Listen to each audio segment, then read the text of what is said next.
ஸ்தோத்திரம். அனைவரும் எடுத்துக்கொள்ளலாம். அப்போஸ்தலர் நடவடிக்கைகள் 15ஆம் அதிகாரம். அதை எடுத்து வச்சிங்க. அப்போஸ்தலர் 15ஆம் அதிகாரம்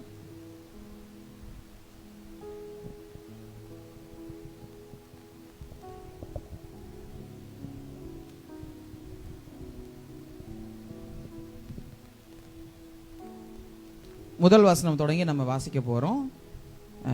முதல் 3 வசனங்கள் வாசிங்க. சிலர் யூதேயாவில் இருந்து வந்து, நீங்கள் மோசேயினுடைய முறைமையின்படியே விருத்த சேதனம் அடையாவிட்டால் ரட்சிக்கப்பட மாட்டீர்கள் என்று சகோதரருக்கு போதகம் பண்ணினார்கள். அதனாலே அவர்களுக்கும் பவுல் பர்னபா என்பவர்களுக்கும் மிகுந்த வாக்குவாதமும் தர்க்கமும் உண்டான போது, அந்த விஷயத்தின் நிமித்தம் பவுலும் பர்னபாவும் அவர்களை சேர்ந்த வேறு சிலரும் எருசலேமில் இருக்கிற அப்போஸ்தலரிடத்திற்கும் மூப்பரிடத்திற்கும் போக வேண்டும் என்று தீர்மானித்தார்கள். அந்தபடி அவர்கள் சபையாரால் வழி விட்டு அனுப்பப்பட்டு பெனிக்கே சமாரியா நாடுகளின் வழியாய் போய் புற ஜாதியார் மனம் திரும்பின செய்தியை அறிவித்து சகோதரர் எல்லோருக்கும் மிகுந்த சந்தோஷத்தை உண்டாக்கினார்கள். தேங்க்யூ. ஸ்தோத்திரம். அனைவரும் கண்களை மூடலாம்.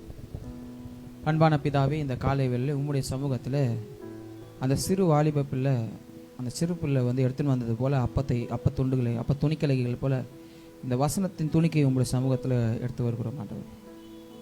ஆண்டவரே, நீர் அதை பெருக பண்ணினீர். அதுபோல் ஆண்டவரே, எங்கள் வாழ்க்கையில் நாங்கள் இன்றைக்கு தியானிக்க போகிற வசனத்தை எங்கள் வாழ்க்கையில் பெருக்கமாய் மாற்றும்படியாக ஜெபிக்கிறோம். நிறைவாய் மாற்றும்படியாக ஜெபிக்கிறோம். ஆண்டவரை வழிந்து ஓடக்கூடிய வாழ்க்கையாக மாற்றும்படியாக ஜெபிக்கிறோம். ஆண்டவரே, அந்த பிள்ளைக்கு நீங்கள் திரும்ப 12 கூட திரும்ப கொடுத்தீங்க ஆண்டவரே. அப்பா, அதே போல தான் ஆண்டவரே, எங்கள் வாழ்க்கையில் ஏராளம் தாராளமான வெளிச்சத்தையும் வெளிப்பாடுகளும் சத்தியங்களும் எங்களோட கூட பேசும்படியாக ஜெபிக்கிறோம். நீங்கள் ஒரே வார்த்தை சொல்லியிருக்கிறீங்க, சத்தியத்தை அறிவீர்கள், சத்தியம் உங்களை விடுதலையாக்கும் என்று சொல்லியிருக்கிறீங்க. இந்த நாள் விடுதலையின் நாள் என்று நாங்கள் விசுவாசிக்கிறோம். இயேசுவின் நாமத்தில் ஜெபிக்கிறோம் அப்பா, ஆமென். ஐ ஆம் திமோத்தி ஆகிய நான் அப்படின்ற ஒரு தலைப்பில் நம்ம ஒரு குழுவில் எப்படி சிறந்து நாம் வாழ வேண்டும், சிறப்பாக நம்ம உழைக்க வேண்டும் என்பதை நாம் கற்றுக்கொண்டு வருகிறோம் இல்லைங்களா? நான் இந்த வாக்கியத்தை திரும்ப திரும்ப வாரம் சொல்லின்னு வரேன். ஏன்னா இது முக்கியமான ஸ்டேட்மெண்ட்னால சொல்லின்னு வரேன். சரிங்களா? என்னன்னா, நம்ம எப்பொழுதுமே ஒரு குழுவில் தான் இருக்கிறோம். ஒரு குடும்பம் என்பது ஒரு குழு இல்லையா, ஒரு குரூப். ஆஃபீஸ் என்பது ஒரு குழு, சபை என்பது ஒரு குழு. இப்போ எல்லாமே நம்ம ஒரு குழுவில் தான் வாழ்ந்து கொண்டு இருக்கிறோம். பொழுது அந்த குழுவில், அந்த குரூப்பில் நான் எப்படி பெஸ்ட்டாக வெளியில் தெரியணும் அப்படின்றது தான் நான் ஒரு பிரசங்கமாக நம்ம பண்ணி கொண்டு வருகிறோம். சரிங்களா? பாருங்க, இப்போ நீங்கள் எத்தனை பேர் நீங்கள் இருக்கிறீங்க, ஆனால் என் கண்ணு முன்னாடி நீங்கள் ஒருத்தவங்களும் ஒரு தனித்தனி கேரக்டராக என் கண்ணுக்கு தெரியுறீங்க. கூட்டத்தில் ஒருத்தவங்க என் கண்ணுக்கு தெரியல, கூட்டத்தில் ஒருத்தவங்களும் ஒருத்தவங்க ஒரு மாதிரின்ற மாதிரி என் கண்ணுக்கு தெரியும். நான் சொல்கிறேன் பாருங்க, இதை தான் யூனிக்னஸ்ன்னு சொல்லுவாங்க. உங்களுக்குள்ள எல்லாருக்குள்ளேயும் கிறிஸ்துவின் அன்பு இருக்குதா? இருக்கிறது. கிறிஸ்துவனுடைய வார்த்தை இருக்கிறதா? இருக்கிறது. கிறிஸ்துவனுடைய செயல்பாடு இருக்கிறதா? இருக்கிறது இல்லையா? அப்போ எல்லாமே ஒற்றுமையாக இருக்கும் பொழுது எந்த காரியம் உங்களை தனித்துவமாக காட்டுது அப்படின்னு கேட்டிங்கன்னா, இந்த போதனை. திமோத்தியை போல வாழும் பொழுது.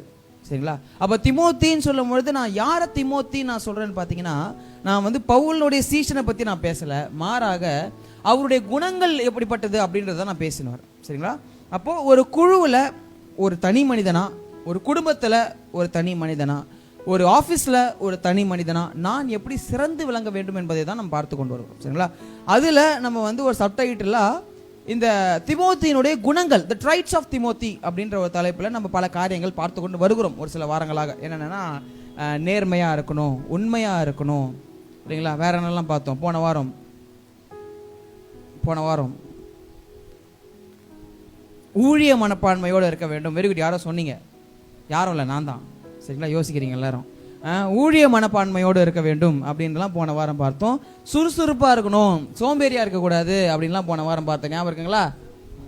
Serving heart, very good. Servants heart அப்படின்லாம் நம்ம போன வாரம் பார்த்தோம் நம்ம. Okay, very good. Alright. So அதனால் அதனுடைய குணங்களில் இன்னும் ஒரு 7 குணங்கள் இருக்குது. இன்னைக்கு நம்ம அந்த மீதி இருக்கிற 7 குணங்களும் பார்ப்போமான்னு கேட்டால் கொஞ்சம் கஷ்டம்தான் இல்லைங்களா? கர்த்தருக்கு தான் வெளிச்சம். ஆனால் வந்து இன்னைக்கு கண்டிப்பாக ஒரு 3 குணங்களாவது நான் சொல்லி முடிக்கணுன்ற ஒரு தீர்மானத்தோடு தான் நான் வந்திருக்கிறேன். சரிங்களா? ஸோ இன்னைக்கு காலையில் இப்போ நம்ம பார்க்கலாம் முதல் குணம். அதாவது முதல் குணம்னா நம்ம தொடர்ச்சியாக வரக்கூடிய குணங்களில் இன்றைக்கு நம்ம பார்க்கக்கூடிய குணம் என்னன்னு கேட்டிங்கன்னா ஃப்ளெக்சிபிள் அண்ட் க்ரோத் ஓரியன்ட். தமிழில் சொல்லணும்னா சூழ்நிலையை புரிந்து கொண்டு வளையும் தன்மை உடையவன், அதே போல வளர்ச்சியின் பாதையில் செல்லக்கூடியவன். தீமோத்தேயுனுடைய குணம் முக்கியமான ஒரு குணம். நான் சொல்றதை கேளுங்க. ஒரு குழுவில் இருக்கிறோன்னா கண்டிப்பாக இந்த குணம் உங்களுக்கு இருந்தே ஆக வேண்டும். ஒரு பேச்சாளர் வில் ராஜர்ஸ் அப்படின்னு சொல்லக்கூடிய ஒருத்தர் சொல்லுகிற வார்த்தை என்ன தெரியுமாங்க? அவர் சொல்றாரு, even if you are on the right track you will get run over if you just sit there. நீங்க சரியான பாதையில இருந்தாலும் நீங்க அங்கேயே உக்காந்துட்டீங்கன்னா உங்களை ஏறி மிரிச்சு போயிடுவாங்க அப்படின்ற அர்த்தம் என்ன? நீங்க சரியான பாதையில் தான் போயின்னு இருக்கிறீங்களா? ஆமா, போயின்னு தான் இருக்கிறீங்க. ஆனாலும் போகும் பொழுது எதிர்பாராத ஒரு சில காரியங்கள் வரும் பொழுது அந்த சூழ்நிலைக்கு தகுந்தாற் போல நீங்கள் செயல்பட வேண்டும். அதெல்லாம் இல்லைங்க, பைபிள் அதெல்லாம் இல்லைங்க அப்படின்னு நீங்க சொன்னீங்கன்னா அங்கேயே தான் நின்றுக்கணும்ன்றாங்க. சரி, எப்படி? நீங்க ஒரு ரோட்ல போயின்னே இருக்கிறீங்க, ஒரு குழி வருது. கூகுள் மேப்ல குழி இருக்கலாம் காட்டுமா? இப்ப காட்டுதுங்களா? நான்லாம் போகும்போது ஒரு காலத்துல அதெல்லாம் காட்டல. சரிங்களா? டிராஃபிக் காட்டும் எனக்கு தெரிஞ்சு. ஓகேங்களா?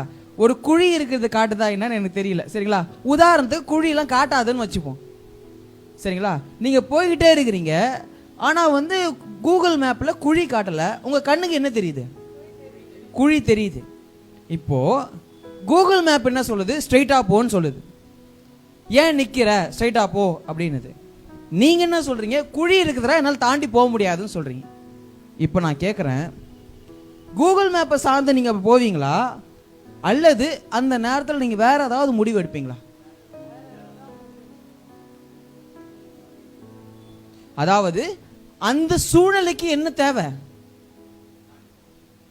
ஒன்று வளைஞ்சு போகிறதோ இல்லை தாண்டி போகிறதோ. கூகுள் மேப்பில் போகிறீங்க, அப்போ கண்டிப்பாக நீங்கள் வந்து காரில் தான் போய் நிற்பீங்க நம்புகிறேன் நான். காரை தப்ப முடியாது. அப்போ என்ன பண்ணுவீங்க? வண்டியை ரிவர்ஸ் எடுத்து வேறு ஏதாவது ரூட் இருக்கா நீங்கள் பார்ப்பீங்க. உண்மையா இல்லையா? பாருங்க, ஒரு தீமோத்தேயு குணமுடையவன் எப்படிப்பட்டவனாக இருக்கணும்னு பார்த்தீங்கன்னா எல்லாத்தையும் மாத்திரவனாக இருக்கக்கூடாது. நல்லா தெரிஞ்சுங்க. இப்போ நீங்கள் ஒரு பாஸ்டராக இருக்கிறீங்க, இல்லை நீங்கள் ஒரு பிரசங்கியாராக இருக்கிறீங்க, நீங்கள் ஒரு சுவிசேஷம் போய் சொல்கிறீங்க, அந்த நேரத்தில் போய் இயேசுவும் கடவுள் தாங்க அப்படின்னு பேசக்கூடாது. அந்த சூழ்நிலைக்கு தகுந்த மாதிரிலாம் கதையை மாற்றக்கூடாது. இயேசுதான் கடவுள். சரிங்களா? எப்பயுமே சில விஷயங்கள்லாம் பண்ணோன்னு பார்த்தீங்கன்னா சில சுவிசேஷத்தை மாற்றக்கூடாது, சத்தியத்தை மாற்றக்கூடாது. ஆனால் மாற்றக்கூடாததை நீங்கள் மாற்றக்கூடாது, ஆனால் சில மாற்ற வேண்டியது இருக்கும். உதாரணத்துக்கு, எனக்கு இந்த கலர் ஒயிட் கலர் எனக்கு பிடிக்கலன்னு வச்சுக்கல, நான் பிங்க் கலரில் தான் மாற்றணும்னு ஆசைப்பட்டா மாற்றலாம். இது யாரும் சண்டை போட தேவையில்லை. உண்மையா இல்லையா? இல்லை சர்ச்சுக்குள்ளேயே நான் சொல்கிறேன், சர்ச்சுக்குள்ளேயே இப்போ நிறைய கூட்டம் அதிகமாக வந்துட்டாங்கன்னு வச்சுங்களேன், ஜனம் இங்கே ஃபுல்லாக ஆயிடுச்சு. என்னால் வந்து பிரசங்கம் பண்ணுறதுக்கு என்னால் பேச முடியல. நிறைய பேர் இங்கே இது வரைக்கும் நிரம்பி கீழே வரைக்கும் வந்து வாசலில் ரோடு வரைக்கும் நிற்கிறாங்க. சரிங்களா? அவ்வளோ தூரம் மக்கள் வந்து நிற்கிறாங்கன்னும் பொழுது அப்போ வந்து அந்த இடத்துல ஒரு சின்ன சூழ்நிலை தகுந்த மாதிரி ஒரு மாற்றம் பண்ணலாம். என்ன மாற்றம்? இருங்க, இப்போ மணி வந்து 9 மணிக்கு ஆரம்பிக்கிறோம், 10 மணிக்கு நம்ம முடிப்போம். நான் என்ன பண்ணுறேன், 8 மணிலேருந்து 10 மணிக்கு ஒரு சர்வீஸ் மாதிரி இதே பிரசங்கத்தை நான் 11 மணிலேருந்து 1 மணி வரைக்கும் நான் வைக்கிறேன். அவங்களாம் வாங்கன்னு சில பேர் சொன்னால் கூட்டம் வந்து பிரியுமா? அப்போ என்ன ஆகுது? எனக்கும் வந்து ப்ரெஷர் தர தேவையில்ல, இங்கே வாலண்டியர்ஸும் ரொம்ப கஷ்டப்பட தேவையில்ல, இங்கே வந்து உட்காரவங்களுக்கும் சீட்ஸு கிடைக்கும், பிரசங்கமும் கிளியராக கேட்க முடியும். உட்காந்து வெளியே இங்கே இருக்கிறவங்களுக்கும் ஃப்ரீயாக கேட்கும். ஆனால் வெளில உட்காந்துக்கிறவங்களும் என்ன கேட்கும்? வண்டி சத்தமாக பைக்கு சத்தமாக தான் கேட்கும் இல்லையா? ஸோ அந்த பிரச்சனைகள் முடியும். அதான் என்ன சொல்ல வரேன்னா, ஒரு பிரச்சனைகளை ஒரு சூழ்நிலையை நம்ம சமாளிக்கிறதுக்கு அந்த நேரத்தில் பை புக்கில் இருக்கிறத பண்ணி போகாமல் அந்த நேரத்தில் நம்ம வந்து சாதுரியமாக வந்து பேசக்கூடிய, அதாவது யோசிக்கக்கூடிய தன்மை தான் ஃப்ளெக்சிபிலிட்டின்றாங்க. சரி பிரதர், உங்ககிட்ட கேட்குறேன், நீங்கள் வந்து ஒரு வேலைக்கு போகிறீங்க, சம்மட்டியை மறந்துட்டீங்க, என்ன பண்ணுவீங்க? வெரி குட், அவ்வளோதான். இப்போ என்ன பண்ணுறீங்க? அவசரத்துக்கு ஒரு வாடகைக்கு ஒரு சம்மட்டியை வாங்குறாரு. அதெல்லாம் முடியாதுங்க, சம்மட்டிலாம் இல்லாமல் என்னால் வேலை செய்ய முடியாது, இன்னைக்கு நான் லீவு அப்படின்னு சொல்லுவீங்களா? ஹலோ, சொல்ல மாட்டீங்க. சரி ராஜா, சர்ச்சுக்கு கிளம்பிட்டீங்க, டயர் பஞ்சரு, என்ன பண்ணுவீங்க? வண்டியை விட்டு நடந்து வருவீங்க. அல்லேலூயா. அதுக்கு பதிலாக நீங்கள் என்ன சொல்கிறீங்க? இல்லை, டூ வீலரில் இல்லை எனக்கு வந்து லேட் ஆனாலும் பரவாயில்ல, நான் வண்டியை சரி பண்ணிக்கிட்டு பைக்கில் தான் வருவேன் அப்படின்னு நீங்கள் முடிவெடுக்கிறீங்களா? அந்த சூழ்நிலைக்கு ஏற்றாற் போல நீங்கள் என்ன பண்ணுறீங்க? அந்த நேரத்தில் அந்த ஒரு சின்ன விஷயத்தை மட்டும் மாற்றுறீங்க இல்லையா? எதற்காக? ஒரு முக்கியமான நோக்கத்திற்காக. ஒரு திமோத்தின்றவங்க குடும்பத்தில் இருக்கிறீங்கன்னா அந்தந்த நேரத்தில் எப்பப்போ வந்து அந்த ஷார்ப்பாக ஒன்று இருக்குமே, அது பேர் நாங்கள் போய் நம்ம அடிக்கடி போய் உக்காந்துப்போமே. தேங்க்யூ. ஓகேங்களா? அதில் போய் நம்ம எப்பப்போ வரும்னு நமக்கு தெரியாது. ஓகேங்களா? சவால்களும் பிரச்சனைகளும் எப்போ வரும் நமக்கு தெரியாது, உண்மையிலே தெரியாது. உண்மைதானுங்க? ஆனால் வரக்கூடிய நேரத்தில் நீங்கள் வந்து என்ன பண்ணும், ஞானமாக அதை கையாளுகிறவர்களாக இருக்கணும். மொத்தமாக நான் செய்யவே மாட்டேன்னு சொல்லக்கூடாது. மொத்தமாக வந்து என்ன பண்ணக்கூடாது, இந்த ரூட் நான் இப்படியே தான் போயிடுறேன் அப்படின்னு போகக்கூடாது. சரிங்களா? அந்த நேரத்தில் எது சரியோ அதை நீங்கள் பண்ணுங்க. ஆமீன். கொஞ்சம் ஃப்ளெக்சிபிளாக இருங்க, கொஞ்சம் வளைஞ்சு போகலாம், தப்பு கிடையாது. ஏன்னா நான் நிறைய பேர் பார்க்குறேன், எப்படிப்பட்டவங்களா இருக்கிறாங்கன்னா, நான் ஆஃபீஸ்க்கு வரேன்னா என் வேலையை மட்டும்தான் நான் பார்ப்பேன். இது என் வேலை கிடையாது. எத்தனை பேர் இதை கேட்டுக்கிறீங்க? எத்தனை பேர் சொல்லிக்கிறீங்கன்னு நான் சொல்ல மாட்டேன், ஏன்னா எனக்கு தெரியும். ஏன்னா நீங்கள் ரொம்ப நல்லவங்கன்னு தெரியும், சொல்லியிருக்க மாட்டீங்கன்னு எனக்கு தெரியும், அதனால சொல்கிறேன். சரிங்களா? ஆனால் நீங்கள் இந்த வார்த்தையை கேட்டிருப்பீங்களா இல்லையா? இது என் வேலை இல்லைங்க பிரதர். சரிங்களா? எப்படின்னா, இன்கேஸ் உண்மையிலே உங்களுக்கு வேலை இருக்குன்னா தாராளமாக நீங்கள் சொல்லலாம், எனக்கு வேலை இருக்குதுங்க, அதனால் வேற யாராவது கேளுங்கன்னு சொல்லிடலாம். ஆனால் கொஞ்சம் ஃப்ரீயாக இருக்கிறீங்க, அவைலபிளாக இருக்கிறீங்க, உங்களால் செய்ய முடியும். உங்கள் தகுதி கொஞ்சம் கொஞ்சம் கீழே இருக்கிற வேலை தான், பரவாயில்ல, செய்யுங்களேன். அந்த நேரத்தில் கிறிஸ்துவின் அன்பை நீங்கள் வெளிக்காட்ட முடியும் இல்லையா?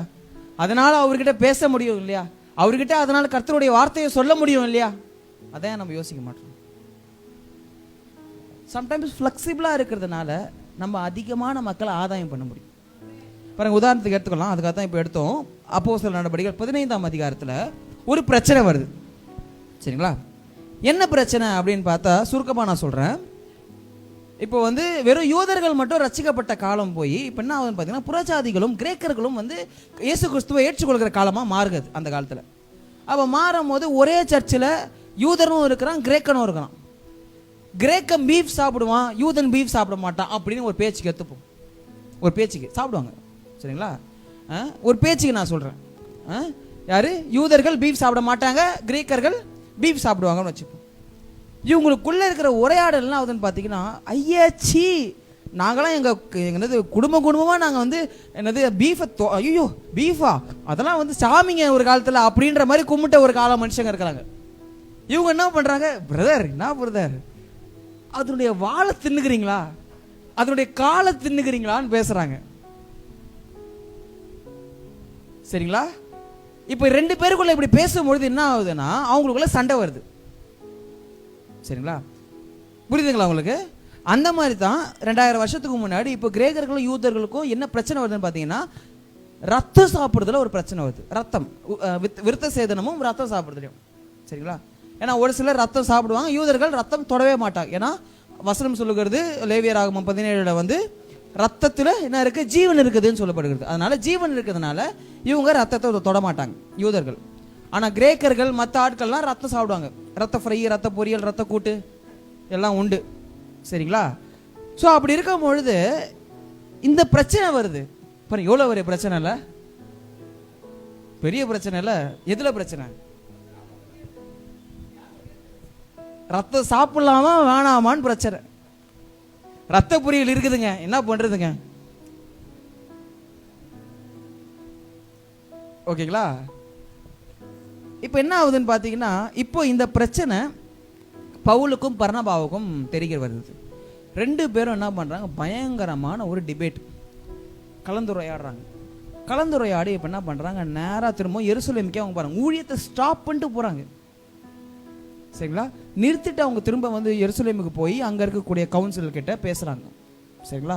அங்கே இருக்கக்கூடிய பாஸ்டர்ஸ் கிட்டலாம் எல்லாம் கலந்துரையாடும் பொழுது கடைசியாக யார், யாக்கோபு, இயேசு கிறிஸ்துவனுடைய 12 சீஷர்கள் ஒரு சீஷர்கள் பாருங்க, யாக்கோபு அவர் ஒரு தீர்மானத்தை கொண்டு வர்றார். 19ஆம் வசனம் வாசிங்க. அப்போஸ்தலர் 15:19-20.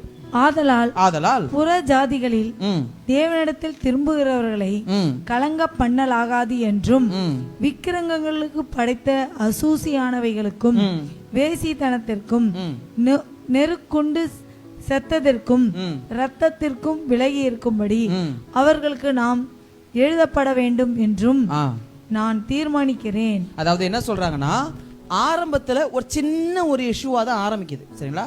ரத்தம் சாப்பிடலாமா வேணாமா, அல்லது விருத்த சேதனம் சரியா தப்பா அப்படின்ற ஒரு 2 காரணத்தோட ஆரம்பிக்கிற கதை அப்படியே என்ன செய்யறாங்க, லிஸ்ட் போடுறாங்க. சரிங்க, பீஃப் சாப்பிடக்கூடாதுன்னு சொல்றீங்க, அப்ப இதை சாப்பிடலாமா, இதை சாப்பிடலாமா, முயல் சாப்பிடலாமா, ஒட்டகம் சாப்பிடலாமா, குதிரை சாப்பிடலாமா, இப்படின்ற மாதிரி சாப்பாட்டு பிரச்சனைல வருது. சாப்பாட்டு பிரச்சனையா இருந்தா பரவாயில்ல, அது அவங்க பாவத்தோட இணைக்கிறாங்க. அதாவது சாப்பிடுறது பிரச்சனை கிடையாது, இதனால் நான் பாவம் செய்ய வாய்ப்பு இருக்கிறதா, அதான் அவங்க பிரச்சனை. கடவுளை கட்டளையை நான் மீறிடுவேனா, அதான் அவங்க பிரச்சனை. சரிங்களா. அப்போ யாக்கோபு என்ன பண்றாரு, ஒரு தீர்மானத்தை தர்றாரு.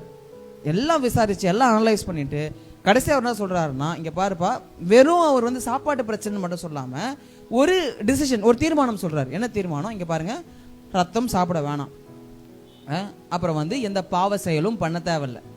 அதுக்கப்புறம் வேற என்ன சொன்னாரு, அசூசியான சில காரியங்களை விக்கிரகங்களுக்கு படைத்தவர்களுக்கும் ரத்தத்திற்கும் நெருக்குண்டு செத்ததற்கும், ஆமா, சாமிக்கு படைச்ச அந்த பிரசாதத்தை நீங்க சாப்பிடாதீங்க. ஓகேங்களா. அதுக்கப்புறம் ரத்தத்திற்கும் நெருக்குண்டு செத்ததற்கும் வேசித்தனத்திற்கும் நீங்கள் விலகி இருக்க வேண்டும் என்பதே. விலகி இருக்க வேண்டும், அதை விட்டு கொஞ்சம் நீங்க என்ன பண்ணுங்க, தள்ளியே இருங்க. அதாவது ஒரு சில கான்வர்சேஷனுக்குள்ள போகாதீங்க. அதை சாப்பிட்டா தானே உங்களுக்கு எல்லாம் வந்து பிரச்சனை வருது, சாப்பிடலாமா வேணாமா. சாப்பிட்டா இந்த குரங்கு கதை கேள்விப்பட்டுக்கிறீங்களா, கதையை தெரியல சொல்றேன் பாருங்க. ஒரு குரங்கு கூட்டம் இருந்துச்சான். இந்த குரங்கு கூட்ட தலைவர் என்ன பண்ணாரோ, ஒரு தீர்மானம் எடுத்தாராம். என்னன்னா, அந்த தெரியுது பாரு ஒரு மாமரம், அந்த மாமரத்தில் இருக்கிற கனிகள் எல்லாம் அவ்வளோ டேஸ்டா இருக்கு. நான் குரங்கு ராஜாவா நான் ஒரு முடிவு சொல்றேன், யாரும் அந்த மரத்தில் இருக்கக்கூடிய அந்த மாம்பழத்தை சாப்பிடக்கூடாதுன்னு முடிவு பண்ணாங்க. அப்படி ஆனவொடனே என்னாச்சா, குரங்குங்கெல்லாம் வந்து சாப்பிடல. அதில் ஒரே ஒரு குட்டி குரங்கு மட்டும் என்ன பண்ணுச்சான், ஏறி போய் அந்த மரத்து மேலே போயிட்டு அந்த பழத்தில் ஒன்றே மஞ்சளாக அழகாக இருந்துச்சா, அதில் சின்னதாக ஒரு ஓட்டை இருந்துச்சான், வண்டு ஓட்டை போட்டது. அதை போய் நக்கிட்டு வந்துருச்சான். ஓகேங்களா. நாக்கை வச்சுட்டு வந்த உடனே இதை வேற ஒரு குரங்கு பார்த்துட்டு சொல்லிச்சான், இங்கே பாருங்க நீங்கள் சாப்பிடக்கூடாதுன்னு தானே சொன்னீங்க, ஆனால் இந்த குரங்கு வந்து பாருங்க அதை போய் நக்கிடுச்சு அப்படின்னும் போது, நாக்கை வச்சிடுச்சுன்னும் போது அந்த ராஜா சொன்னாராம், இல்லை நான் சாப்பிட தான் கூடாதுன்னு சொன்னேன், அது நாக்கை தானே வச்சது, தப்பு கிடையாதுன்னாங்களாம். என்ன ஆச்சா, போய் எல்லா குரங்குலாம் நாக்கை வச்சுட்டு வந்துச்சுங்களா, எங்கெங்கெல்லாம் குழி இருக்கா அப்படின்ட்டு. கொஞ்ச நாள் கழிச்சு என்ன ஆச்சான், வேற ஒரு குரங்கு பார்த்துச்சான், இன்னொரு மாம்பழத்தை பார்த்துட்டு முழுசா முழுங்கிடுச்சான். முழுங்கின உடனே மறுபடியும் ராஜா குரங்கு கிட்ட கேட்டாங்களா, ராஜா குரங்கு நீங்க என்ன சொன்னீங்க, சாப்பிடக்கூடாதுன்னு சொன்னீங்க, ஒரு குரங்கு என்ன பண்ணிடுச்சு, முழுசா முழுங்கிடுச்சு அப்படின்னும் பொழுது இந்த குரங்கு சொன்னிச்சான், நீங்க சாப்பிடக்கூடாதுன்னு தான் சொன்னீங்க, முழுங்கக்கூடாதுன்னு சொல்லல நினைச்சோம். இப்ப எதுக்கு இந்த கதையை சொன்னா, சில சமயம் நம்ம எடுக்கிற தீர்மானங்கள்லாம் இப்படிதான் இருக்குது. உண்மையா இல்லையா? நம்ம ஒன்று சொல்லுவோம், வேற மாதிரி புரிஞ்சுப்பாங்க இல்லையா? அதனாலதான் என்ன பண்றாரு, இந்த கான்வர்சேஷனுக்குள்ள நீங்க போக வேணாம் தயவு செஞ்சு. சரிங்களா. இங்க என்ன பண்றாரு, சபையில ஒரு பிரச்சனை வருது, அந்த பிரச்சனை எப்படி நம்ம கையாளுகிறார், இதுக்கு ஒரு அழகா ஒரு படிநிலை வந்து இதுல வந்து இருக்குது. சரிங்களா. இதை நான் தியானிக்கும் பொழுது 6 படிநிலைகள் எனக்கு வந்துச்சுன்னு வச்சுங்களேன். இந்த 6 படிநிலைகளை உங்க வாழ்க்கையில நீங்க பிரயோஜனப்படுத்தலாம். இதை பண்ணும் பொழுது உங்க வாழ்க்கையில டக்குன்னு சில பிரச்சனைகள் வருது அப்படின்னும் போது இந்த படிநிலைகளை வச்சு நீங்க சமாளிக்கலாம். எப்படி தெரியுமா? 1, பிரச்சனைகளை எடுத்து காட்டுதல். இப்போ பிரச்சனை வந்துச்சு சபையார் மத்தியில, அந்த சபையில என்ன பண்ணாங்க, பிரச்சனை எடுத்து என்ன பண்றாங்க, அட்ரஸ் பண்றாங்க. இப்படி ஒரு பிரச்சனை இருக்குதுங்க, விருத்த சேதனம் பண்ணலாமா வேணாமா. யூதர்கள் சில பேர் சொல்றாங்க, சில பேர் கிரேக்கர்கள்லாம் சொல்றாங்க, அதே மாதிரி ரத்தம் சாப்பிடலாம்னு சொல்றாங்க. இப்போ விருத்த சேதனம் பண்ணணுமா, ரத்தம் சாப்பிடலாமா, இல்லை வேற ஏதாவது பண்ணலாமா, என்னென்ன பண்ணலாம் அப்படின்றத கேட்குறாங்க. அப்போ உங்க வாழ்க்கையில சில ஏதாவது தெரியலன்னும் பொழுது நீங்க அட்ரஸ் பண்ணுங்க, உங்க பிரச்சனையை அட்ரஸ் பண்ணுங்க. ஒருத்தவங்ககிட்ட, ஒரு பெரியவங்க கிட்டயோ, ஒரு பாஸ்டர் கிட்டயோ, ஒரு ஆவிக்குரிய மனுஷன் கிட்டயோ உங்க பிரச்சனைகளை அட்ரஸ் பண்ணுங்க. இன்கேஸ் உங்களால் ஹேண்டில் பண்ண முடியாத போது, சரிங்களா, தாராளமா வந்து நீங்க அட்ரஸ் பண்ணலாம். ஆனா யாருக்கிட்ட அட்ரஸ் பண்ணணுன்றது ரொம்ப முக்கியம். நான் திரும்ப திரும்ப இந்த வார்த்தையை சொல்லுவேன். அக்கறையுள்ள விசுவாசிகிட்ட பேசுங்க, கிசுகிசு பேசுற விசுவாசிகிட்ட பேசாதீங்க. ரெண்டு பேரும் ஒரே மாதிரி இருப்பாங்க, ரெண்டு பேருமே வெள்ளை சட்டை போட்டிருப்பாங்க, ரெண்டு பேருமே பைபிள் சுமப்பாங்க, ரெண்டு பேருமே அந்நிய பாஷை பேசுவாங்க, ரெண்டு பேருமே ஜெபம் பண்ணுவாங்க, ரெண்டு பேருமே பைபிள் படிப்பாங்க, ரெண்டு பேருமே பிரசங்கம் பண்ணுவாங்க. ஆனா அது அக்கறையுள்ள விசுவாசியா அல்லது கிசுகிசு பேசுற விசுவாசியான்றதை நீங்க தான் கரெக்டாக கண்டுபிடிக்கணும். எப்படி தெரியுமா, ஒரு இன்ட்டு சொல்லிட்டா, பிரதர் ஏதோ பிரச்சனையாமே, என்கிட்ட சொல்லவே இல்லை, நான் ஜெபம் பண்ணியிருப்பேன்ல, இது அக்கறையுள்ள விசுவாசி. பிரதர் ஏதோ பிரச்சனையாமே, ஏதோ சொல்லவே இல்லை என்கிட்ட, இது கிசுகிசு விசுவாசி. என்னங்க, உங்களுக்கு புரியுதுங்களா? அப்போ நீங்க வந்து என்ன பண்ணலாம், ஓப்பன் பண்ணலாம். ஒருத்தங்கிட்ட நம்பி அவங்கள பார்த்து நீங்க ரொம்ப, அதுக்கு தனி ஞானம் வேணுங்க. இன்கேஸ் உங்களால சொல்ல முடியலன்னா, நம்ம 24 மணி நேரமும் இருக்கிறார் ஒருத்தர், அவர் இயேசு கிறிஸ்து. ஆமீன் வராதே? நீங்க என்ன பண்ணலாம், உங்க பிரச்சனையை அட்ரஸ் பண்ணுங்க. எனக்கு இந்த மாதிரி சவாலில் நான் கடந்து கொண்டு வருகிறேன், இந்த மாதிரி பிரச்சனைகள் நான் போயினுக்கிறேன். போன அப்புறம் என்ன ஆகுறது, புதிய ஆலோசனைகளை கேளுங்க. இல்லைங்க, காலாகாலமாக இப்படி தாங்க பண்ணிட்டு இருக்கிறோம், இப்படியே நாங்கள் பண்ணிக்கிறோங்க அப்படின்னா இப்படியே தான் உட்காந்து இருக்கணும். நம்ம ஏன் இங்கே ஊழியத்தில் ஒரு முறையும் வித்தியாசமாக அதை ட்ரை பண்ணணும்னு யோசிக்கிறோம். வெறும் நம்ம இவங்களை மட்டும் அப்படியே நமக்கு வராங்க ஒரு 4 பேர் 5 பேர் வராங்க, சந்தோஷமாக நம்ம ஊழியம் பண்ணிட்டு போகலாம் அப்படின்னு இல்லாமல், நம்ம ஏன் ஒரு யங்ஸ்டர்ஸ்க்கு மத்தியில் ஊழியம் பண்ணணும்னு நம்ம யோசிக்கிறோம்.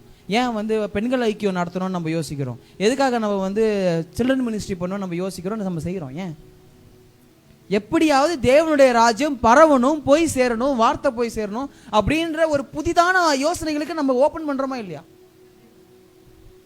You should have an open hearted mind.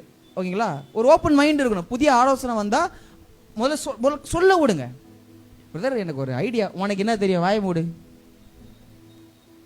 இனி அடுத்து அவன் ஒரு ஐடியாவும் சொல்ல மாட்டான், அதை மறந்துடுங்க நீங்க. ஓகேங்களா, இங்கே எனக்கே எதுவும் வரல, உனக்கு என்ன வரப்போகுது அப்படின்னுங்களா, முடிச்சு போச்சு கதை. ஸோ ரெண்டாவது விஷயம் என்ன, ஓப்பன் டு நியூ ஐடியாஸ். இந்த இடத்துல என்ன பண்ணுறாங்கன்னா, சபையாராய் கூடி வந்து அவங்க ஆலோசனை பண்ணுறாங்க, சரிங்களா. மூணாவது என்ன நடக்குது பார்த்தீங்கன்னா, தீர்மானம் எடுத்த உடனே அதை தயவுள்ள மனதோடு சரி செய்கிறது. ஓப்பன் ஐடியா வந்துருச்சு, அதை என்ன பண்ணுறாங்க, சரி இதெல்லாம் விடு, இதெல்லாம் செய்யலாம், இப்படிலாம் பண்ணலாம், இப்படிலாம் பண்ணலான்னு நம்மளை சரி பண்ணுறாங்க. அடுத்தது என்ன பண்ணுறாங்க, அதை ஏற்றுக்கொள்வது. இது முக்கியமான விஷயம். நான் சொல்கிறேன், நீ என்ன சொல்கிறது, நான் என்ன கேட்குறதுன்னீங்கன்னா ஒன்றுமே பண்ண முடியாது. உண்மையா இல்லையா? அப்போ ஒரு குழுவா முடிவெடுக்கிறோன்னா, ஒரு குடும்பத்தையும் சரி, நான் சொல்றேன், உங்களுடைய வார்த்தைக்கு மதிப்பு கொடுத்து அதை நான் வந்து ஏற்றுக்கொள்ள தான் ஆக வேண்டும். இதுதான் குடும்பம். தட்ஸ் ஹவ் ஃபேமிலி ஒர்க்ஸ் இல்லையா? அப்படிதான் ஒரு குடும்பம் வேலை செய்யும். நீங்க பாட்டு குடும்பத்தில் நீ என்ன சொல்றது நான் கேட்க மாட்டேன், நான் என்ன சொல்றது நீ கேட்காம இரு அப்படின்ற மாதிரி இருக்கணும், அது குடும்பம் கிடையாது. தொடர்ந்து இந்த முன்னேற்றத்தின் பாதையில் நீங்கள் நடந்து கொண்டு சென்ற வேண்டும். அதாவது இந்த ஒரு சாப்பாடு பிரச்சனை வந்துச்சா, பவுல் என்ன பண்ணுவாரு, இதோடு முடிக்க மாட்டார். அப்போஸ்தலர் நடவடிக்கைகளில் பிரச்சனை வந்துச்சு, அதுக்கப்புறம் கொலோசு சபைக்கு போகும்போது இந்த பிரச்சனையை பற்றி பேசுவார், ரோமருக்கு பேசும்போது இந்த பிரச்சனையை பற்றி பேசுவார், ரோமர் 14ஆம் அதிகாரத்தில் சாப்பாட்டு பிரச்சனையை பற்றி பேசுவார், 1 கொரிந்தியர் 10ஆம் அதிகாரத்தில் இந்த பிரச்சனையை பற்றி பேசுவார், கொலோசியர் 2ஆம் அதிகாரத்தில் இந்த பிரச்சனையை பற்றி பேசுவார். அதனால தான் அவர் சொல்றாரு, எதை செய்தாலும்னா புசித்தாலும் குடித்தாலும் எதை செய்தாலும் தேவனுடைய மகிமை.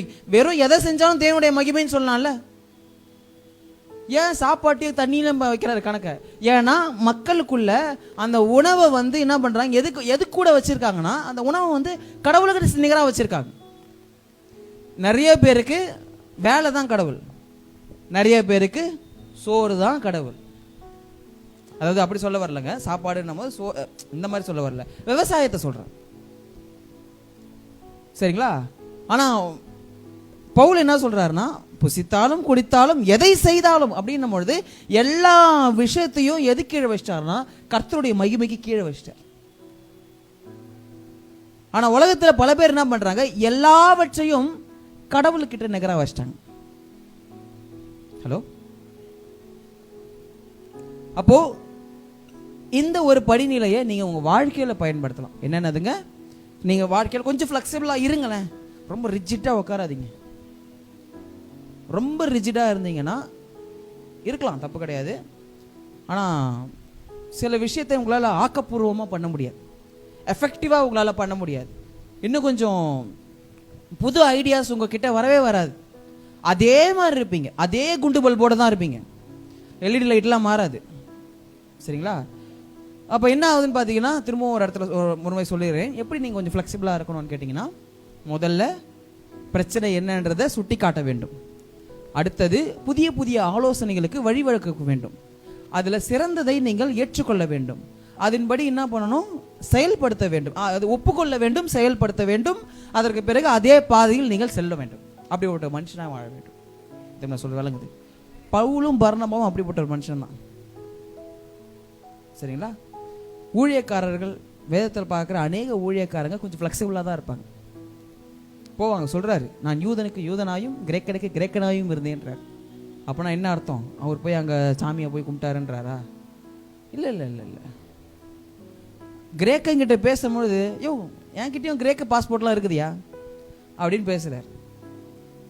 பரிசேயர்கள் பேசும்போது, என் குடும்பமும் பரிசேய குடும்பம் தான், உங்களுக்கு தெரியாதா? ஆனால் நான் இயேசுன்ற சாமியை கும்பிட்றேங்க அப்படின்னு பேசுகிறார். ஃப்ளெக்சிபிள் ஆகிறாருங்க அவர், கொஞ்சம் வளைஞ்சு கொடுக்குறாரு இல்லையா? சில சமயத்தில் அடியிலேருந்து தப்பிக்கிறது கூட அவர் அந்த வார்த்தை ஃப்ளெக்சிபிள் ஆகிறாரு. ஒரு கூட்டமாக சேர்ந்து அவர் அடிக்கிறாங்க. பைபிள் அப்படியே வருது. நான் பரிசேயன் அப்படின்னு ஒரு கத்துறாரு. கத்துறோட என்ன ஆகுது? நம்பல்றா அடிக்காதீங்க அப்படின்னு சொல்றாங்க. அடிக்க நிப்பாட்டிடுறாங்க. அதுல இருந்து என்ன சொல்ல வர்றார் பவுல்?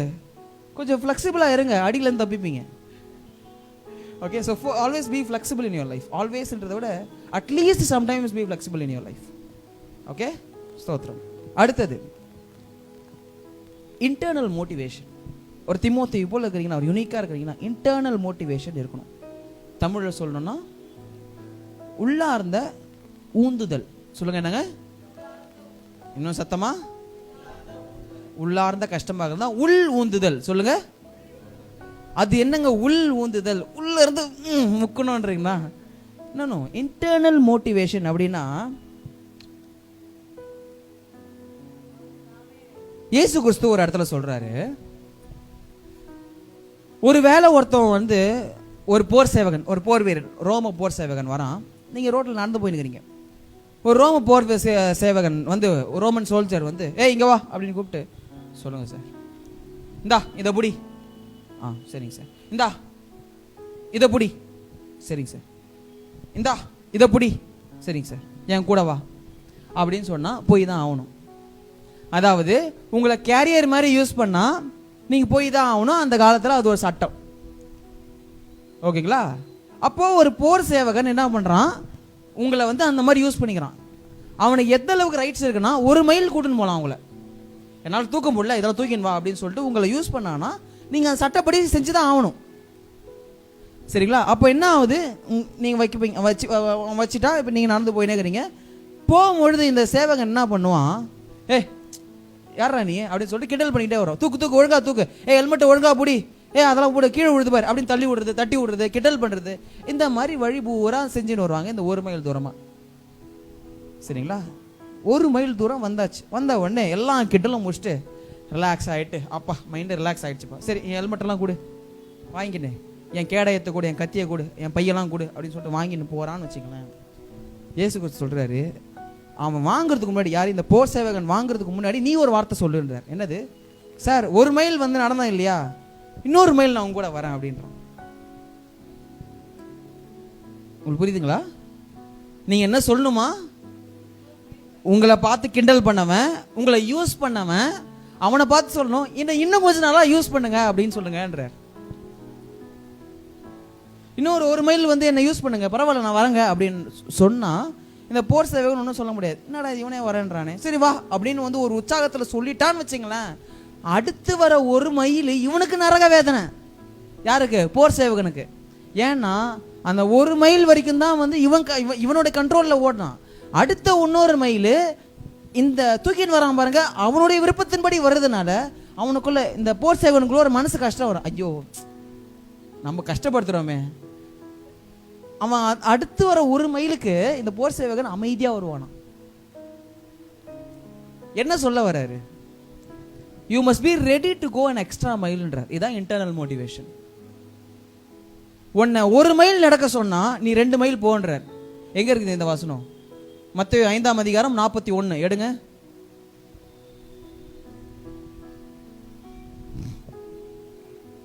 அந்த வசனத்துக்கு அர்த்தம் புரியுதுங்களா உங்களுக்கு? ஒருவன் உன்னை 1 மைல் தூரம் பலவந்தம் பண்ணினால் நல்ல கவனிங்க, பலவந்தம் பண்ணினால் அவனோடு 2 மைல் தூரம் போ. 2 மைல் தூரம் போன்றார். நிறைய பேர் இந்த வசனம் இதுக்குள்ளதான் வந்து மேலே கீழே வரும். என்னன்னா, ஒரு கண்ணத்தில் அரைஞ்சா எல்லாரும் எப்படி புரிஞ்சுக்கிறாங்கன்னா, கர்த்தர் நம்மள அடிமை மாதிரி இருக்க சொல்றாருயா அப்படின்னு. இல்ல இல்ல இல்ல இல்ல, நீ என்ன பண்ணு, you must be the person to show or to act an extra mile +1 அப்படின்ற. அவன் 1 சொன்னா நீ எக்ஸ்ட்ரா 2 செய்யணும். அதாவது நம்ம வீட்டில் இந்த அம்மா சொல்லுவாங்க இந்த வார்த்தை எப்படின்னா, சமைச்சுன்னு இருப்பாங்க, தக்காளி எடுத்துருவான்னுவாங்க, 2 தக்காளின்னுவாங்க. நீங்க என்ன பண்ணுவீங்க? 2 தக்காளி தான் எடுத்துட்டு வருவீங்க. கரெக்ட். அம்மா என்ன சொல்லுவாங்க? 2னா 2 தான் எடுத்துன்னு வருவியா? எத்தனை பேர் அதை அனுபவிச்சுக்கிறீங்க? நானும் அனுபவிச்சுக்கிறேன். உங்களுக்கு புரியுதுங்களா? உங்களுக்கு இதான் எக்ஸ்ட்ரா மைல்ன்றது. அதாவது 2னா கூட 2 எடுத்துன்னு போங்க. அவங்க சொல்லுவாங்க வேணா பரவாயில்லப்பா, தேவையானதை எடுத்துக்கிட்டு மீதி வச்சிருவாங்க இல்லையா? நீங்க ஒரு தீமோத்தேயு போல அல்லது ஒரு குழுவில் ஒரு சிறந்து விளங்க வேண்டும் என்றால் தீமோத்தேயுனோட குணம், ஒரு குணம் என்னன்னு கேட்டீங்கன்னா இந்த குணம். என்ன குணம்? Internal motivation. You must be ready to go an extra mile. நீங்க இன்னொரு எக்ஸ்ட்ரா மைல் போற ஒரு குணம் இருக்கணும். நம்ம தான் ஏந்திரிக்கதே கஷ்டப்படுறோமே. கையை தட்டுக்கையான எங்க கையை வரமாட்டேங்குதே. உங்களை சொல்ல, நீங்களும் அழகாக கை தட்டுறீங்க, ஜில்ஸ் எல்லாம் வாசிக்கிறீங்க, சந்தோஷம். பொதுவாக சொல்கிறேன் சரிங்களா, சீரியஸாக சொல்கிறேன். எனக்கு எப்பயுமே இன்னைய வரைக்கும் சொல்கிறேன், எனக்கு வேறு வழி இல்லாமல் நான் டக்குன்னு நிமிந்து பார்க்கும்போது ஒரு 2 பேர் கையை தட்டலாம், கை தட்டுங்க நான் சொல்ல வேண்டியதாக இருக்குது. ஆனால் இன்னைய வரைக்கும் சொல்கிறேன், எனக்கு கை தட்டுங்க, கையை உயர்த்துங்க, ஆமேன்னு சொல்லுங்க அப்படின்ற விஷயம் சொல்கிறது எனக்கு பிடிக்காது. அல்லேலூயா சொல்லுங்க அந்த விஷயம் எனக்கு பிடிக்காது. ஏன்னா உங்களுக்கு பிடிச்சா நீங்களே ஆமேன்னு சொல்ல போகிறீங்க இல்லையா? உங்களுக்கு பிடிச்சா நீங்களே கையை தட்ட போகிறீங்க இல்லையா? அப்போ நான் அடிக்கடி யோசிக்கிறதுனா, ஒருவேளை இன்னும் பெட்டராக தர்றோமோ, இன்னும் பெட்டராக வர்ஷிப் பண்ணுமோ. பரவாயில்ல, நீங்கள் என்ன பண்ணுறீங்க, என்ன மோட்டிவேட் பண்ணுறீங்க, அந்த மாதிரி கையை தட்டாமல் மோட்டிவேட் பண்ணுறீங்க. Very good, hallelujah. பட் தெரிஞ்சுங்க, you must B internally motivated பர்சனாக இருக்கணும். ஒரு உதாரணத்துக்கு ஒரு வசனம் எடுத்துக்கொள்ளலாம். 2 கொரிந்தியர் 8ஆம் அதிகாரம். 2 கொரிந்தியர் 8ஆம் அதிகாரம். பவுல் கொரிந்து சபைக்கு எழுதும் பொழுது மெக்கதோனியா அப்படின்னு சொல்லக்கூடிய ஒரு சர்ச்சை பற்றி பேசுகிறார். அது ஒரு ஊர், மெக்கதோனியான்றது ஊர். அங்கே ஒரு சர்ச்சு, அந்த சர்ச்சில் இருக்கிற மக்களை பற்றி ஒரு ஃபீட்பேக் தரார். என்ன ஃபீட்பேக்னா எடுத்துக்கொள்ளலாம். 2 கொரிந்தியர் 8ஆம் அதிகாரம் 3ஆம் வசனம் தொடங்கி 5ஆம் வசனம் வரைக்கும். மேலும் அவர்கள் திராணிக்கத்தக்கதாகவும் தங்கள் திராணிக்கு மிஞ்சியும் கொடுக்க தாங்களே மனதுள்ளவர்களாய் இருக்கிறார்கள் என்பதற்கு நான் சாட்சியாய் இருக்கிறேன். தங்கள் உபகாரத்தையும் பரிசுத்தவான்களுக்கு செய்யப்படும் தர்ம ஊழியத்தின் பங்கையும் நாங்கள் ஏற்றுக்கொள்ளும்படி அவர்கள் எங்களை மிகவும் வேண்டிக் கொண்டார்கள். மேலும் நாங்கள் நினைத்தபடி மாத்திரம் கொடாமல் தேவனுடைய சித்தத்தினாலே முன்பு தங்களை தாமே கர்த்தருக்கும் பின்பு எங்களுக்கும் ஒப்பு கொடுத்தார்கள். ஓகே, அப்போ என்ன பண்ணுறாங்க இந்த இடத்துல மக்கதோனியா சர்ச்சை பற்றி சொல்லும்போது அவங்க திராணிக்கு மிஞ்சி கொடுத்தாங்களாம் ஆஃபரிங். வாட் மேட் தம் கேவ்ன்றது இதுதான் இன்டர்னல் மோட்டிவேஷன். அவங்க நினச்சிருந்தா என்கிட்ட சம்பாத்தியம் 1000 ரூபா, நான் நினச்சா வேணும்னா 500 ரூபா கொடுக்கலாம், இல்லை ஒரு 100 ரூபா வச்சுக்கிட்டு 900 rupees நான் தரலாம். இவங்க என்ன பண்ணுறாங்க, இருக்கிற 1000 ரூபாவும் கொடுக்குறாங்க, கையில் இருக்கிற மோதிரத்தையும் கழட்டி கொடுக்குறாங்க, கழுத்தில் இருக்கிற செயினை கழட்டி கொடுக்குறாங்க, அவங்க கொள்ளு தாத்தா ஆசையாக போட்ட அருணா கொடி, வெள்ளி அருணா கொடி அறுத்து கொடுக்குறாங்க. இல்லை, உங்களுக்கு புரியறதுக்காக நான் சொல்கிறேன். இதான் திராணிக்கு மிஞ்சி போடுறது. இன்டர்னல் மோட்டிவேஷனுக்கான சிறந்த உதாரணம் இதுதான். இப்போ இந்த மெக்கதோனிய சபை மக்கள் என்ன பண்ணுறாங்க, திராணிக்கு மிஞ்சி அவங்க என்ன பண்ணுறாங்க, கொடுக்கறத பார்க்குறோம். பவுல் அதை என்ன பண்றாரு, அப்ரிஷியேட் பண்றாரு. கொரிந்து சபைக்கு ஒரு உதாரணமா சொல்றாரு, பார்த்து கத்துக்கப்பான்றார். அப்போ நான் என்ன பண்ணணும்னு பார்த்தீங்கன்னா, ஒரு குடும்பத்தில் நான் வாழ்றேன்னும் பொழுது அவங்க எதிர்பார்க்கறது கொஞ்சம் தான், ஆனால் நான் எக்ஸ்ட்ரா கொஞ்சம் ஓடுறதுக்கு நான் தயாராக இருக்கணும். உங்களுக்கு சொல்லிட்டுங்களா, எங்கேருந்து அந்த சக்தி வரும் தெரியுமா? நீங்கள் லவ் பண்ணால் வரும். ஃபஸ்ட்டு நீங்கள் லவ்ன்றீங்க, தப்பாக என் காதில் விழுந்துருச்சு. லவ்னு சொல்லும் பொழுது எல்லாரும் யோசிக்கிறது என்னென்னா, ஆமாம் அதான் நீ யோசிக்கிறது அதான், ஓகேங்களா? ஆனால் நான் அந்த லவ்வை பற்றி பேசலை, அதுதான் இளவுன்ற. நான் சொல்கிறது என்னன்னு கேட்டிங்கன்னா, ஒருத்தவங்க மேலே எந்த ஒரு நிபந்தனையும் இல்லாமல் வைக்கக்கூடிய அக்கறை, அவங்க இடத்துல இருந்து நான் யோசிக்கக்கூடிய தன்மை. காலையிலேருந்து பாத்திரம் கழுவினேன், நான் வெங்காயத்தை நறுக்கினேன், தக்காளியை நறுக்கினேன், ஒன்றுமே நான் பண்ணலை. அவங்க அவ்வளோ காலையிலேருந்து உழைச்சின்னு இருக்கிறாங்க. என்னால் முடிஞ்சது என்ன அப்படின்னு ஒரு செகண்ட் நீங்கள் அவங்க இடத்துல இருந்து யோசிச்சு பாருங்க. என்ன பண்ணலாம்? அந்த சாப்பாடை சாப்பிடும் போது இன்னைக்கு ரொம்ப சூப்பராக இருக்குது, யார் சமைச்சா? உங்களுக்கு நல்லா தெரியும், வீட்டில் என்ன 10 பேராக இருக்கிறாங்க, பரவாயில்ல சூப்பராக இருக்குது இன்னைக்கு சாப்பாடு, வேற லெவலில் பண்ணிக்கிறீங்க. ஆமாம் இல்லை எம்மாடி ரொம்ப அழகாக ரொம்ப சூப்பராக இருக்குதுமா, அந்த ஒரு வார்த்தை சொல்லுங்களேன், எல்லாம் களைப்பு மாயமாக மறைஞ்சிடும். அதுதான் லவ். என்னங்க, அவர்களுடைய நிலைமையை புரிந்து கொண்டு அவர்கள் ஸ்தானத்தில் ஒரு 2 செகண்ட் யோசிச்சு அவங்கள சின்னதாக அப்ரிஷியேட் பண்றீங்க பாருங்க. அந்த அன்பை அவங்க அனுபவிச்சிட்டாங்கன்னு வச்சுங்களேன், they will be ready to go extra 2 miles. அடுத்த வாரம் சிக்கன் பீஸ் 2 எக்ஸ்ட்ரா வரும் உங்களுக்கு. உண்மையா இல்லையா? Love motivates you to go the extra 2 miles. அன்பு உங்களை அடுத்து இன்னும் 2 கிலோமீட்டர் ஓடுவதற்கான திராணியை உங்களுக்கு கொடுக்குங்க. ஆனால் நம்ம என்ன பண்ணுறோம், தப்பாக லவ்வாக பண்ணுறோம். அதனால தான் அது இளவா போய் முடிச்சிருது. எல்லாருக்கும் தலைவலி. பொய் சொல்லணும், உண்மையை மறைக்கணும், மறைச்சி பேசணும், நடுராத்திரியில் அப்பாயின்மெண்ட் கொடுக்கணும், காலையிலேருந்து நைட்டு வரைக்கும் என்ன பண்ணணும், நடந்தது பூரா ஒரு ஜெராக்ஸ் காப்பி எடுத்து அங்கே ஒரு 10 அண்ணணும், பாஸ்வேர்டை மாற்றணும். இப்போலாம் ஃபோனை மாற்றிக்கிறாங்களா தெரியல எனக்கு. இப்போ ஃபோனை மாற்றுறதில்ல, இப்போ பாஸ்வேர்டை மாற்றிக்கிறாங்களா? இப்போ எனக்கு ரீசெண்டாக தான் எனக்கு தெரியும். எனக்கு இன்றைக்கி போய் என்ன பண்ணுங்க, நான் சொன்ன இந்த லவ் பண்ணுங்க. உங்கள் ஒய்ஃபை போய் லவ் பண்ணுங்க, உங்கள் ஹஸ்பண்டை போய் லவ் பண்ணுங்க, உங்கள் பிள்ளைய போய் இந்த மாதிரி லவ் பண்ணுங்க, உங்கள் அப்பாவை லவ் பண்ணுங்க, உங்கள் அம்மாவை லவ் பண்ணுங்க. போங்க, இருங்க, சர்வீஸ் முடிச்சுட்டு போங்க, சரிங்களா? அப்படி இருக்கும் பொழுது அவங்க உங்களுக்காக எக்ஸ்ட்ரா 2 மைல் போவாங்க. நீங்க கொடுக்கும் பொழுது தான் வசனம் சொல்லுது, கொடுங்கள் அப்பொழுது அமுக்கி குலுக்கி சரிந்து விழும்படி நன்றாய் அளந்து உங்கள் மடியிலே போடப்படும். நீங்கள் நீங்கள் அளக்கிறீர்களோ அதே அளவினால் உங்களுக்கும். நம்ம எதில் வச்சுட்டோம் இந்த வசனத்தை? இந்த காலை வேளையில கற்றுக் கொடுக்கிறேன், அன்புல வைங்க. நான் உங்கள் வாழ்க்கையை கற்றுக் கொடுக்கிறேன், சரிங்களா? அப்போ உங்க லைஃப்ல நீங்க எப்படிப்பட்டவர்களா, கொஞ்சம் இன்டர்னல் மோட்டிவேட்டட், கொஞ்சம் எக்ஸ்ட்ரா மைல் போங்க, ஓடுங்க. ஆமென். கொஞ்சம் உற்சாகமா இருங்க, கொஞ்சம் சந்தோஷமா நீங்க மனசுல அவங்கள கொஞ்சம் உற்சாகப்படுத்துங்க. ஆமென். எத்தனை பேருங்க ஒத்துக்கிறீங்க?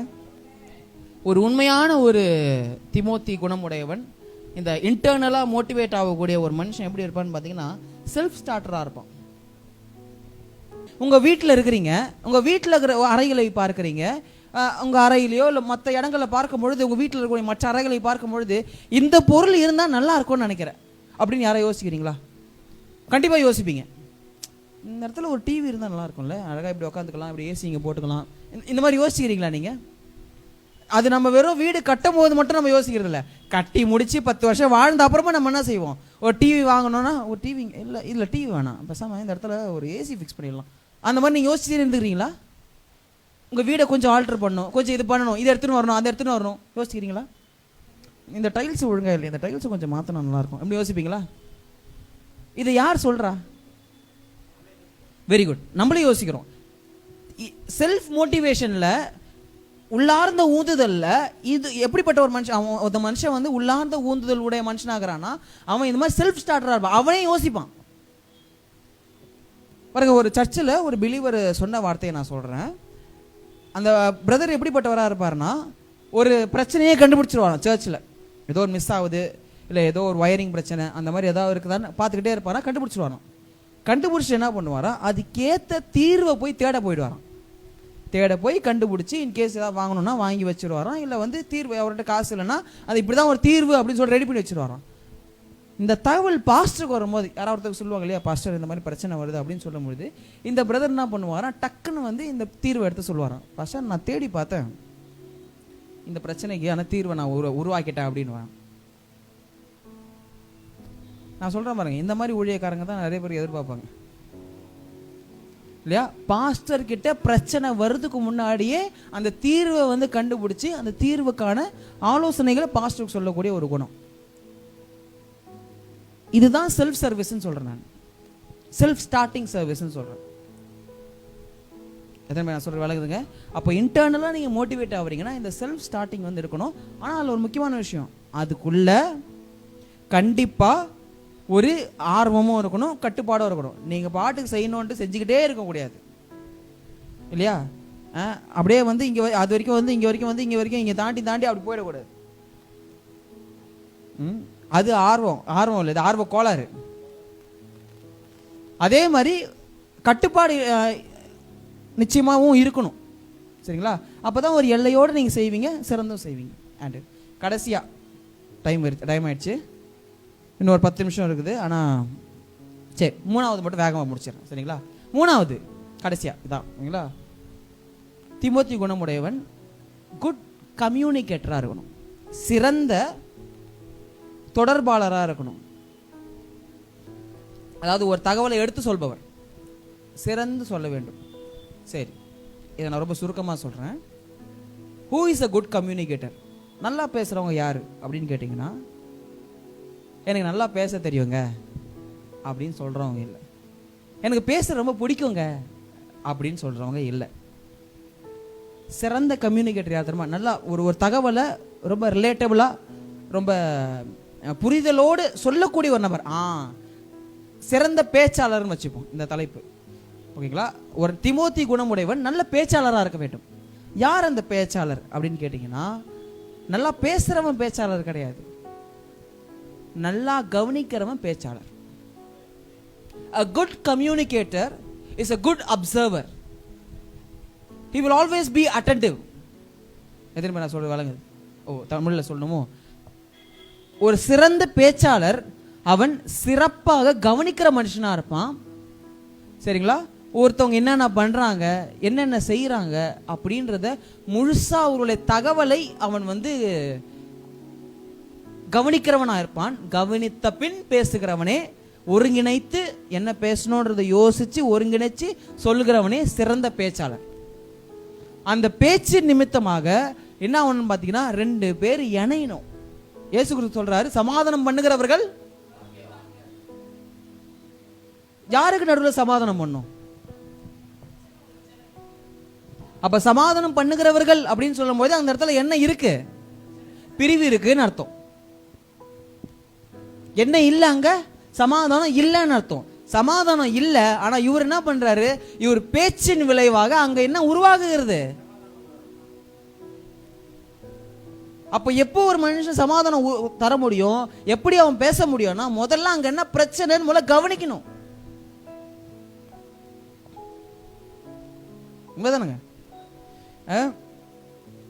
உதாரணத்துக்கு இதை நீங்கள் எடுத்துங்க, வசனம் மட்டும் எழுதி வச்சிங்க, நான் தகவலை மட்டும் கரெக்டாக சொல்லிட்டு வரேன். அப்போஸ்தலர் நடபடிகள் 17ஆம் அதிகாரம் 16ஆம் வசனம் தொடங்கி 23ஆம் வசனம் வரைக்கும் நீங்கள் வாசிக்கணும் இதை, சரிங்களா? பெரிய கதை, பட் நான் உங்களுக்கு சுருக்கமாக சொல்கிறேன். அத்தேனு எழுதிட்டீங்களா? அப்போஸ்தலர் 17 16 தொடங்கி 23 வசனம் வரைக்கும், சரிங்களா? படிக்க வேணாம், நான் சத்தியத்தை ரொம்ப சுருக்கமாக நான் சொல்லிடுறேன். பவுல் என்ன பண்ணுறாரு, அத்தேனு அப்படின்ற ஒரு பட்டணத்துக்கு போகிறார். எந்த ஊருங்க? அத்தேனு. அத்தேனுவில் பெரும்பான்மையாக 2 இன மக்கள் இருக்கிறாங்க. ஒன்று எபிகூரியன், இன்னொன்று ஸ்டாய்க் அப்படின்னு சொல்லுவாங்க. சொல்ல வேணாம், சரிங்களா? இந்த 2 இன மக்கள் எப்படிப்பட்டவங்கன்னா, ஒருத்தவங்க காசேதான் கடவுளப்பான்னு சொல்லக்கூடிய ஒரு மனுஷங்க, பிளஷர் பிளஷர் பிளஷர், இன்பம் இன்பம் இன்பம், உலக இன்பம்னு சொல்லக்கூடிய போகிற மக்கள் ஒருத்தவங்க, சரிங்களா? இன்னொருத்தவங்க எப்படிப்பட்டவர்கள்னா, அதெல்லாம் கிடையாதுங்க. வாழ்க்கையில் ஒழுக்கம் தான் கடவுளிடத்தில் போய் சேர்க்கும், சட்டம் தான் கடவுளிடத்தில் போய் சேர்க்கும் அப்படின்னு சொல்லக்கூடிய ஒரு பக்கம். 2 இணைஞ்ச மக்கள் தான் அத்தேனு மக்கள், கிரேக்கர்கள். பிலாசபியில் சிறந்து விளங்கினவங்க, ஓகேங்களா? தத்துவங்களில் சிறந்து விளங்கினவங்க. இப்படிப்பட்ட ஒரு மத்தியில் ஊழியத்தை இப்படிப்பட்ட மக்களின் மத்தியில் தான் பவுல் ஊழியம் பண்ணுறாரு. இந்த கிரேக்கர்கள் இவர் பேசுகிறத பார்த்துட்டு வாவ் எக்ஸலண்டாக பேசுகிறாருன்னு சொல்லிட்டு அவங்களுடைய இனத்துக்கு கூட்டின்னு வராங்க. ஏன்னா பவுல் எப்படி பேசுகிறாருன்னா, சூழ்நிலை தகுந்த மாதிரி அவர் பேசுகிறார். பேசும்பொழுது நல்லா பேசுகிறாரு. கடவுள்னு ஒரு புது சாமி இருக்குது போல, இயேசுன்னு ஒரு புது சாமி இருக்குது போல, அந்த சாமி உயிர் தெழுந்து விட்டுச்சு அப்படின்னு சொல்லிட்டு பேசுகிறாரு. எங்களுக்கு இந்த சாமியை பற்றி தெரிஞ்சுக்கணும் அப்படின்னு சொல்லிட்டு கூப்பிட்றாங்க. கூப்பிடும் பொழுது அந்த இடத்துல என்ன பார்க்குறாரு பவுல், அங்கே கவனிக்கிறாரு, பல கடவுள் சிலைகள் இருக்குது. ஒரு கோயில் மட்டும் என்ன ஆகுதுன்னா, பெயர் சொல்லப்படாத கடவுள் அப்படின்னு ஒரு பேர் இருக்குது. இன்னும் கண்டுபிடிக்காத கடவுள். நிறைய பேர் கடவுளை கண்டுபிடிச்சோன்னாங்க, இன்னும் ஒரு கடவுளை நாங்கள் கண்டுபிடிக்கல, அதனால் அவருக்குன்னு ஒரு இடம் வச்சுக்கிறோம் அப்படின்னு ஒரு கோயிலை பார்க்குறாங்க. நிற்கிறார், சொல்கிறார், நான் அந்த கண்டுபிடிக்கப்படாத கடவுளை பற்றி பேச வந்திருக்கிறேன் அப்படின்னு பிரசங்கம் பண்ணுறார். பிரசங்கம் பண்ணி இயேசு கிறிஸ்துவை பற்றி சொல்லி ரட்சிப்பில் வழி நடத்துகிறார். சரிங்களா? இப்போ எதுக்கு இந்த சம்பவத்தை நான் சொன்னேன்னு பார்த்தீங்கன்னா, he is a good observer.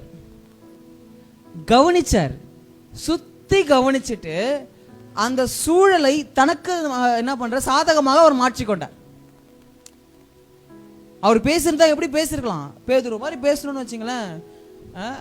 எங்கள் இன மக்கள் அவர்கள் இயேசு கிறிஸ்துவை கொன்று போட்டார்கள், அவர் 3ஆம் நாளில் உயிர்த்தெழுந்தார் அப்படின்னு பேசியிருக்கலாம். சத்தியம் ஒண்ணுதான். ஆனா அந்த சூழ்நிலையில் என்ன பண்ணாரு, டக்குன்னு வந்து அவர் அந்த தேவ ஞானத்தை பயன்படுத்தினார் பாருங்க. அப்ப நான் சொல்றேன் பாருங்க, பேசணும்னும் பொழுது நீங்க என்ன பண்ணுங்க, முக்கியமான விஷயம் என்ன, கவனிக்கணும். நிறைய பேர் என்ன செய்வாங்க, நீ 1000 சொல்லு, நான் பிடிச்ச முயலுக்கு 15 கால் தான். சில பேர் அந்த மாதிரி குணமுடையவர்களாக இருப்பாங்க. என்ன சொல்லுங்க, ஆனால் நான் சொல்கிறேன், அந்த மாதிரி ஆட்களை கூட எப்படி நம்ம ஜெயிக்க முடியும்? அவன் என்ன கண்ணோட்டத்தில் இருக்கிறான், அவன் ஏன் இந்த வார்த்தையை சொல்கிறான்னு எனக்கு அப்சர்வ் பண்ணு. நான் உண்மையாக சொல்கிறேன், என்னுடைய சாட்சியிலேருந்து சொல்கிறேன். நான் பேசின பல மக்களோடு நான் சுவிசேஷத்தை ரொம்ப சுலபமாக இயல்பாக நான் சொல்ல முடியும். ஏன் தெரியுமாங்க, அவங்களுடைய மனநிலையை நான் கவனிச்சுன்னே இருப்பேன். அவங்க என்ன பேச வராங்க, ஏன்னா சில பேர் சொல்கிறத வச்சு அவங்களுடைய மொத்த வரலாறையும் நம்ம கண்டுபிடிக்கலாம். தெரியுமா உங்களுக்கு? அவங்க எப்படிப்பட்டவங்க, எந்த சூழ்நிலையில் வளர்ந்துக்கிறாங்க, அவங்க குடும்பத்தில் எத்தனை பேர் இருக்கிறாங்க அப்படின்றத அவங்க பேசுறத வச்சு நம்ம கண்டுபிடிக்கலாம். அதுக்கு நீங்க கவனிக்கணும். நீங்க மற்றவங்களுக்கு சுவிசேஷம் சொல்லணும்னு ஆசைப்படுறீங்கன்னா நீங்க கவனிக்கிறவங்களா இருக்கும். பவுல் ஒவ்வொரு மனுஷனையும் கவனிச்சார், ஒவ்வொரு மனுஷனையும் கவனிச்சார். கிரேக்கனுக்கு கிரேக்க மாதிரி பேசினார், யூதனுக்கு யூதம் மாதிரி பேசினார். வாழ்க்கையில நீங்க அதிகமா கவனிங்க, உங்களை சுத்தி என்ன நடக்குதுன்றத கவனிங்க. பாருங்க, மனுஷங்க 3 விதம். people who does things, people who sees things, people who don't know what's happening. அதாவது 3 இன மக்கள். எப்படின்னா, செய்யும் மக்கள், செய்யறத பார்க்கும் மக்கள், என்ன செய்யறதுனே தெரியாத மக்கள். நீங்க முதல் கேட்டகரியில் இருங்க.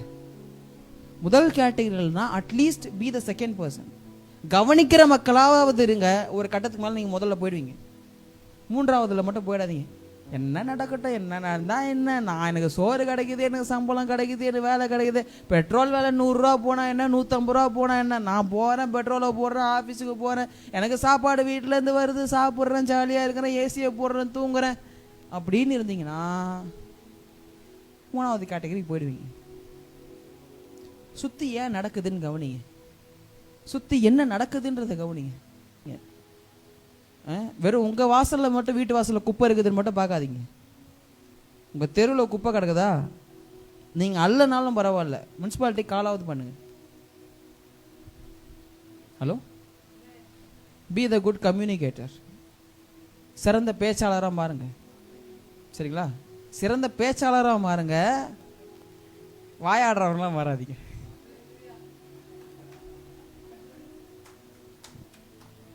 ஒரு வசனம் சொல்லி விடுக்கிட்டா, யாக்கோபு 1:19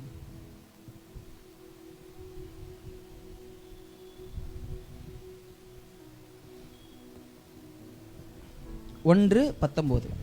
இது உங்க வாழ்க்கையின் கோட்டாவே மாத்தீங்க நீங்க. ஆகையால் என் பிரியமான சகோதரரே, யாவரும் கேட்கிறதற்கு தீவிரமாயும், மறுபடியும் சொல்லுங்க, கேட்கிறதற்கு தீவிரமாயும், பேசுகிறதற்கு பொறுமையாயும், கோபிக்கிறதுக்கு தாமதமாயும் இருக்க கடவர்கள். கோபம் படுறதுக்கு தாமதமா இருங்க. சரிங்களா? இந்த கடைசி விஷயத்தை நான் அப்புறம் சொல்லி கொடுக்குறேன். இந்த முதல் 2 விஷயத்தை மட்டும் நல்லா புரிஞ்சுங்க. என்னதுங்க? பேசுவதற்கு தாமதம், கேட்பதற்கு தீவிரம். இது 2 செஞ்சாலே 3வது ஆட்டோமேட்டிக்கா வந்துடும். சரிங்களா? அப்போ நீங்க சிறந்த பேச்சாளரா ஒருத்தவங்க கிட்ட ஒரு தகவலை எடுத்து எப்படி சொல்றேனே, சில பேர்லாம் பேசுறத பார்த்தா நீங்க பேசிக்கிட்டே இருங்க பிரதர், நான் பாட்டு கேட்டுக்கிட்டே இருக்கிறேன். நான் சில பிரசங்கியார்கள்லாம் அப்படிதான் எனக்கு தோணும். எனக்கு இப்போ பர்சனலாக நான் சொல்றேன், எனக்கு டாக்டர் மைல்ஸ் மன்ரோட பிரசங்கம்லாம் கேட்க ரொம்ப ரொம்ப பிடிக்கும். நீங்கள் கேட்கணுன்னா தயவு செஞ்சு கேளுங்க. சரிங்களா? குடும்பத்தை பற்றி, தேவனுடைய ராஜ்யத்தை பற்றி அவ்வளோ அற்புதமாக பேசியிருப்பார். ஓகேங்களா? டாக்டர் மைல்ஸ் மன்ரோ அவர்லாம் பேச ஆரம்பிச்சாருன்னா, ஐயா நீங்கள் பேசுங்க, நான் கேட்டுக்கிட்டே இருக்கேன்ற மாதிரி எனக்கு இருக்கும். எப்படி உங்கள் வாழ்க்கையில் அந்த மாதிரி சில பேர்லாம் கேட்டுக்கிறீங்களா? இந்த மோட்டிவேஷன் ஸ்பீக்கர்லாம் பேசுவாங்க இல்லையா? உங்கள் வாழ்க்கையில் நீங்கள் யோசிக்கிறீங்களா, எப்படிங்க இவங்க இவ்வளோ பேசுகிறாங்க, இப்படி பேசுகிறாங்க? அது எப்படின்னா இயல்பாக சில கதைகள்லாம் சொல்லுவாங்க பார்த்துறீங்களா? சித்தப்பா கதை சொல்லுவாங்க, அத்தை கதை சொல்லுவாங்க. என்னடா இது இவ்வளோ பயங்கரமாக சொல்கிறாங்களேன்னு. காரணம் என்ன தெரியுமா? அவர்கள் எல்லாம் பெஸ்ட்டாக அப்சர்வ் பண்ணவங்க, சுற்றி கவனித்தவங்க. அப்போ நீங்கள் உங்கள் வாழ்க்கையில் சிறந்த பேச்சாளராக மாறணும்னா கவனிங்க, நல்லா அப்சர்வ் பண்ணுங்க, நல்லா கவனிங்க. நான் சொல்கிறேன் பாருங்களேன், பல உடைந்து போன உறவுகளை நீங்கள் கட்ட முடியும். திரும்பவும் நான் சொல்கிறேன், ஒழுங்காக கவனிச்சிருந்தீங்கன்னா அங்கே என்ன பிரச்சனைன்னு தெரியும். நீங்கள் எடுத்து அழகாக பேசுவீங்க. பேசும்பொழுது என்ன ஆகும்? பல உடைந்து போன உறவுகள் ஒட்டப்படும். தொலைந்து போன சந்தோஷத்தை கண்டுபிடிப்பீங்க. ஆமேன். காணாமல் போன ஆறுதலை தேடி கண்டுபிடிப்பீங்க. ஆமேன். பல வருஷம் ஆச்சுங்க இந்த மாதிரிலாம் பேசி அப்படின்னு சொல்லுவீங்க. எப்போ? நீங்க கவனிக்கும் போது. கவனிக்கிறீங்களா? ஆமேன். சோத்திரம். ஸோ இன்றைக்கு 3 விஷயம் நம்ம கற்றுக்கொண்டோம். நல்ல சிறந்த தீமோத்தேயுனுடைய குணம் என்னங்க? 1, சத்தமா ஃப்ளெக்சிபிளாக இருக்கணும், வளைந்து கொடுக்கக்கூடிய ஒரு தன்மை. ஓகேங்களா? அது எதுக்காகனா முன்னேற்ற பாதைக்காக நான் வளைந்து கொடுக்கிறேன். 2வது இன்டர்னலி மோட்டிவேட்டட், உள்ளார்ந்த ஊழ்ந்துதல். 3வது a good communicator, அதாவது சிறந்த பேச்சாளராக நான் இருக்க வேண்டும். அதற்கு நான் நன்றாக கவனிக்கிற ஒரு மனுஷனாய் மாற வேண்டும் என்று சொல்லி நான் கொடுத்த கர்த்தருடைய ஆசீர்வாதம் உங்கள் மேல் இருக்கும் என்று சொல்லி நான்